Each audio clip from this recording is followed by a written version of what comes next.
The top 10 UFC storylines for 2026. I haven't ranked these by importance, it's totally random order, although number 10 might actually be the biggest turning point in the MMA world, not just for 26, but maybe for the last 5 years. But let's take it step by step. Number 1. Will the championship turnover continue? Last year was absolutely wild. We saw champions change in literally every single division. In some weight classes we saw it coming, it matched the predictions from the start of the year perfectly. But in others we had guys climbing to the top who weren't even ranked when 25 started. So should we expect that kind of chaos again this year? Well, look, we definitely have at least 2 divisions where the champs don't seem to have any real threats. With 0 elite wrestlers and grapplers at middleweight, Chimaev should keep that belt for as long as his body holds up. At lightweight, there is only one guy who can challenge Topuria, but he's definitely not getting a title shot in 26. And I don't even need to say out loud that Ilia is going to absolutely dismantle whoever wins that interim title fight. But here's the catch, both of these champs are reaching to move to other weight classes. That means they could vacate their belts, and it could happen as early as this year. Just as Volk might end his career, or perhaps attempt one more run at a second belt if Topuria's return is delayed. And to retire right after that,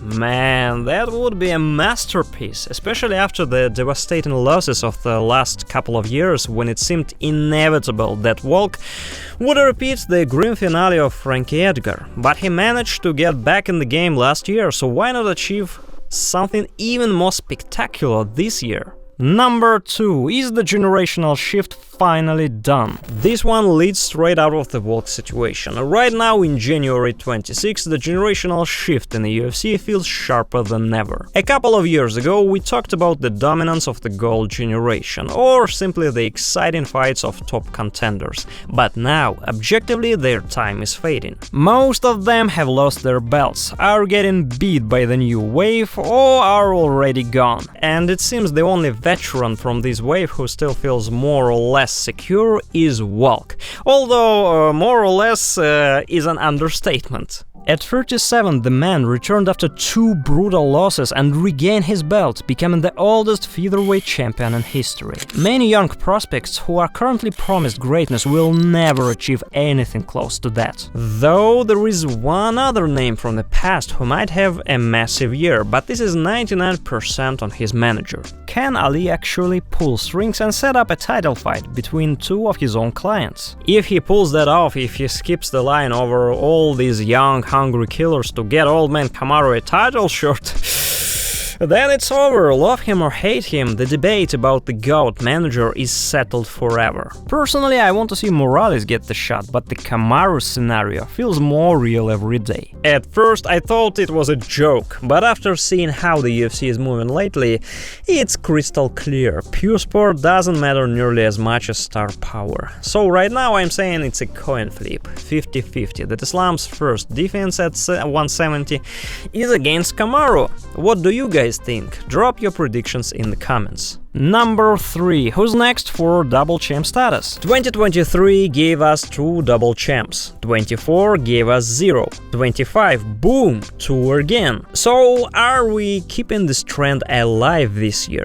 Khamzat has made it crystal clear. 1 defense, then straight up to 205. If we look at the calendar, the Imavov defense is lined up for late spring, right after Ramadan. Does anyone seriously doubt Khamzat takes that?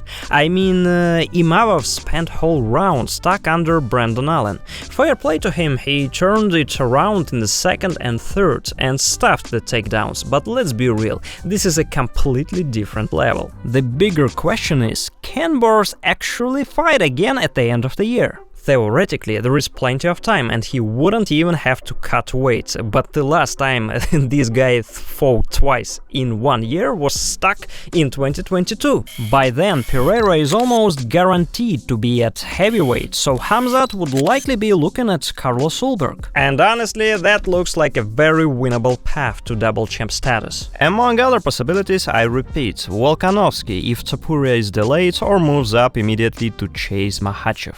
And a more fantastic but still possible scenario. Merab fights a rematch with Petr Yan in the spring, regains his belt, and at the end of the year moves up to featherweight. By then, Wall probably won't be there. Merab has said a million times he respects Alexander too much and thinks he's way stronger, so going up while he was champ was too risky. So, will anyone succeed, or will trend continue, meaning the next double champs won't appear until 2027?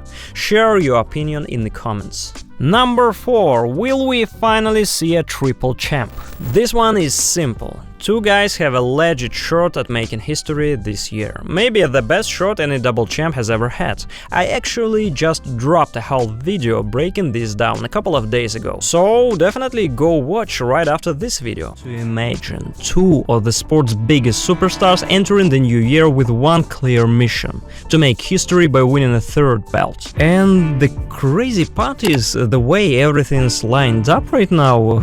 I don't think a UFC double champ has ever looked this close to actually pulling off the third one. Number 5. Will the heavyweight curse be broken? If a revolution finally happens at 170, turning it into the most exciting division in the entire promotion, then at heavyweight things remain consistently bad. In fact, in 2025 the negative trend intensified so much that I would say the situation at heavyweight is unbearably terrible. And if not for the unhinged Waldo Cortes Acosta, I will be calling for everyone to boycott this division or just close it down entirely. It seems that if the current roster remains as is, there is no question of the situation changing this year. But the one man who can and must make this division great again is of course Alex Pereira.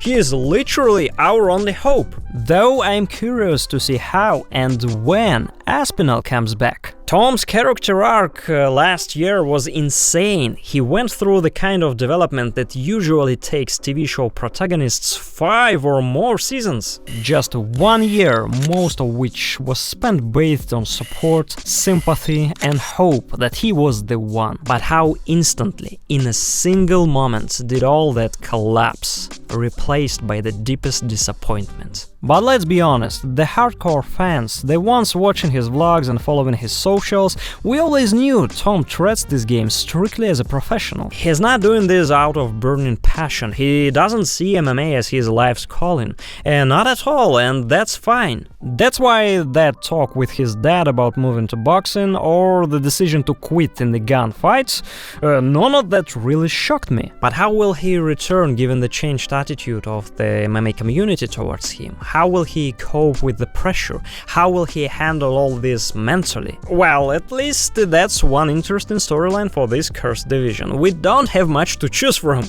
Although there is one more major factor that could even outshine Shama. I don't know why, but for some reasons I believe that the return of Old Man Francis is quite realistic. I believe in Uncle Dana's grit, and I believe that this new TV contract with Paramount resets all past grievances and squabbles. Number 6. The White House event. Disappointment or growth driver? Less than 6 months remain until the historic tournament at the White House. Who will be on the card? Will Dana forgive his favorites? Will Conor return? And will this event truly be the greatest in UFC history? In my memory, the past year set a record for the sheer amount of deception and the number of times the brass words had zero connection to reality. That's why I just tune out these new fairy tales about how legendary this event will be. I don't believe that in 6 months we are gonna see the greatest card ever, with fights people will talk about for decades. They're gonna try to sell us on that, no doubt. Just like they tried to convince us that UFC 300 was mind-blowing. No, look, it was really a solid, strong card, but the gap between Dana's promises and the actual matchmaking was massive. Remember? They promised us at least one super fight with a returning megastar, plus a couple of other huge bouts with current stars. And what did we get? Jamal Hill in the main event. So, do we actually believe Conor is coming back? It feels like everything from Chandler's statements to how McGregor himself has seemingly embarked on a path of correction and return to the gym indicates that it will happen. And yes, I believe this is exactly the fight around which Dana will spin the narrative of the greatest events ever. Okay, but what about Jones? Yeah, Jones vs Pereira is a massive marquee fight, no doubt. But do they even need it on this card if Dana locks in Conor? McGregor's return overshadows literally everything else. You don't need 9 title fights. I'll say it again like I did in my last video. It makes way more sense for the UFC to sign Conor and simultaneously push Pereira straight into a title fight with Aspinall. They need him here as a champion. The Jones fight is a one-night stand that only benefits Jones as a nice retirement party. Long term, it gives the UFC nothing. Actually, it hurts them. If Pereira loses, he has to fight a contender again, which means more delays, more risk of losing again. What do you guys think? Is Conor alone enough to make the White House card legendary? Number 7. Bantamweight, the new division where things are heating up. If 2025 was the year welterweight exploded, then 26 could be the year of Bantamweight. And honestly, I gotta give a standing ovation to Merab. The guy first completely killed our interest in this division by cleaning out absolutely every top opponent, then went for a second lap and brought that interest back. All within just 1 year. Yes, Peter Yan probably delivered the best performance of his life. This is undoubtedly the upset of the year and the best comeback to the top, all true. But without Merab's desire to stay active, fight more and chase records, this fight simply wouldn't have happened in 2025. By the way, write in the comments who your fighter of the year is. Does Merab's defeat cancel out all his achievements in 25? Because no matter how much I thought about it, I couldn't decide and still lean more towards Makhachev. Firstly, the last thing is always what's remembered, and if this happens at the beginning of the year, followed by a win streak, it would be a completely different story. And secondly, it feels awkward to name a fighter who lost so resoundingly and without a chance as the best of the year. But back to the division. Now we've got a ton of interesting matchups with a totally different landscape. Merab said the UFC gave him the green light for an immediate rematch. But I can't see a world where the UFC doesn't give the title shot to O'Malley at the White House over Dvalishvili, assuming Sean beats Yaronk in 2 weeks. And Merab definitely isn't gonna want to sit on the sidelines until end of 2027. Actually, maybe we need to rethink how we see Merab. Before UFC 323, I seriously thought he'd dominate for at least another year, probably all of 2027, just crushing everyone until age finally caught up with him. But then the Yan fight happens, and I don't know what to think. It didn't look like he was tired or had a bad camp. No, he just completely outclassed by Peter, who showed the whole division exactly how to beat him. The only question is, can Merab fix those holes in his game for the next fight? Because let's be real, he is not the most well-rounded fighter out there. Number 8. Will the top lightweight contender get what he rightfully deserves? Earlier I talked about Tom Aspinall's crazy story arc, but there is another character whose 2025 was just as wild in terms of emotional roller coasters and fan reactions. At the start of the year, Arman Tsarukyan was basically public enemy number 1 in the UFC for blowing up the biggest lightweight fight in years. But fast forward 12 months and the same fans who hated his guts are now rallying behind him saying Arman got robbed. Honestly, it's so weird that we are at a point where matchmaking comes down to comparing Instagram followers, and I really don't get people who parrot Paddy Pimblett saying nobody cares about Arman, and that if he had clout, he would have gotten the shot even after pulling out of the Makhachev fight, so he should just stop crying. No, look, I get why Paddy says that. He needs to dodge Arman like the plague, because he knows he's get absolutely smoked. I mean, are we serious? This is one of the biggest jokes in lightweight history. A guy getting a title shot without fighting anyone real is seriously questioning Arman's resume?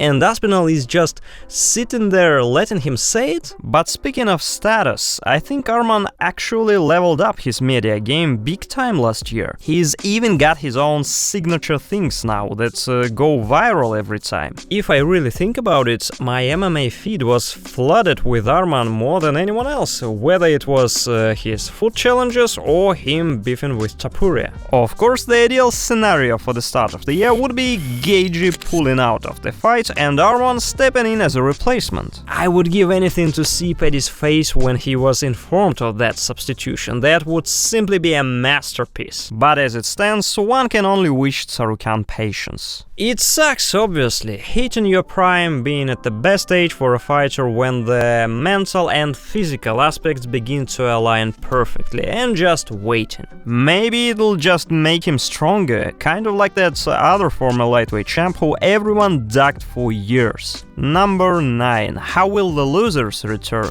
Since I'm talking about comebacks so much, let's keep it going, but this one is more subjective storyline specifically for me. Of course, I'm very interested in how Hamzat and Islam will conduct their first defenses this year, but I'm doubly interested in seeing how DDP and JDM come back. See, in my book there are levels to losing. A knockout or a submission, usually at that level that's just a mistake. You lost position, missed a sweep, misjudged the distance, basically you messed up. The other guy capitalized and it's over. That happens. But it is a completely different thing when you, a legit UFC champion, get tossed around like a ragdoll and methodically taken apart on your back for 25 agonizing minutes. This isn't just that notorious levels to this game difference. It's something way bigger. I'm not exactly a great expert in physiognomy, but that look on their faces...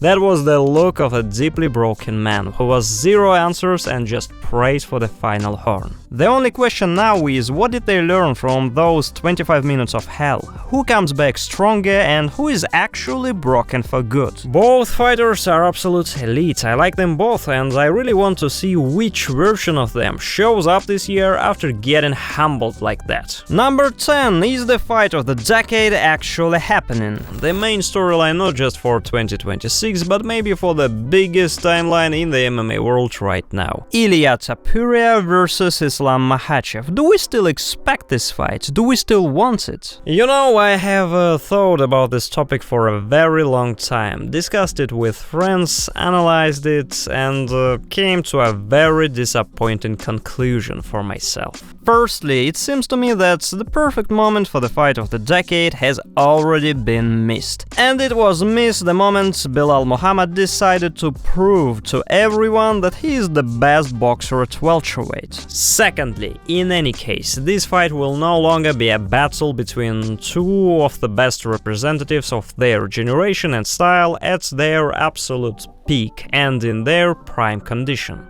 The expected size difference will now become even greater, and Ilia will have to gain weight, which will undoubtedly affect his sharpness and speed. In these new conditions, he will no longer be that same Topuria at his peak. Perhaps some other strengths will reveal themselves, but specifically in this fight, the first where he has to debut 2 weight classes above his usual weight, he will not be the Topuria for whom we wanted to see this fight in the first place. Thirdly, I can say the same about Makhachev. If this story drags on and we don't get this fight even this year, when Islam will already be past 35, I would simply prefer he didn't take it. Age take its toll regardless, especially when there is such a serious difference with an opponent whose strengths include explosive reactions and the ability to land a knockout blow even on the third or fourth strike of a combination. That's way too risky for an older fighter. The UFC is gonna keep selling this as the fight of the decade, and in terms of status it remains so, but purely in terms of the disposition before entering the cage, purely from a sporting perspective, which is what interested true MMA fans first and foremost, this fight has already become much worse. I am not even talking about the potential consequences, such as stalling two divisions at once, or the absurd situation where Topuria moves up to the most competitive division, beats Makhachev and simply vacates the belt. That's just foolishness, isn't it? On the other hand, Islam returning to 155 looks even worse. Or a catchweight fight. Why would Makhachev himself need that? I don't know. As fighters, as brilliant representatives of their styles, I like them both. I really wanted to see the fight of the decade when they were both at their peak and when everything favored it. But now, to artificially construct something, forcing one of them to change for this fight, or forcing us to wait even longer and lose precious time. In short, I wouldn't want that. I would rather accept it that the perfect moment is lost than be disappointed in what is sold to me as the fight of the decade. Even though, purely from a sporting standpoint, there is less and less of it with every passing month of delay. And look, I have zero doubts Makhachev is sure he can easily take Topuria down and control him. I mean, if he did that for 25 minutes against a way bigger welterweight with solid defense, why wouldn't he? And that's the other problem. Once a smart, pragmatic fighter like Islam realizes he can completely remove the risk in a high-stakes fight, he's gonna do it again, every single time. I have no issues with the ground game. On the contrary, unlike many, I give this discipline its due. I don't consider Islam's and Khamzat's performances last year boring at all. I truly respect the art of grappling and control. But for the fight of the decade, one would like to see something more diverse. I would like to see a mix of styles. Generally, I would like to see something at least remotely similar, with adjustments for Topuria's boxing level and knockout power, of course, to the scenario of the fight with Dustin. Especially since Islam has always strived to prove to the MMA community that his striking is also at the highest level. However, after the successful experience on the ground with Madalena, such a scenario is practically impossible. Why risk and reinvent the wheel if it has already worked once? So yeah, kinda depressing thoughts to end on. Sorry if I brought the mood down. But what do you think, guys? Specifically about the Islam versus Topuria storyline, about the other 9 points, and generally about any other stories I might have missed. Write all your thoughts in the comments and make sure to subscribe to the channel. See you soon!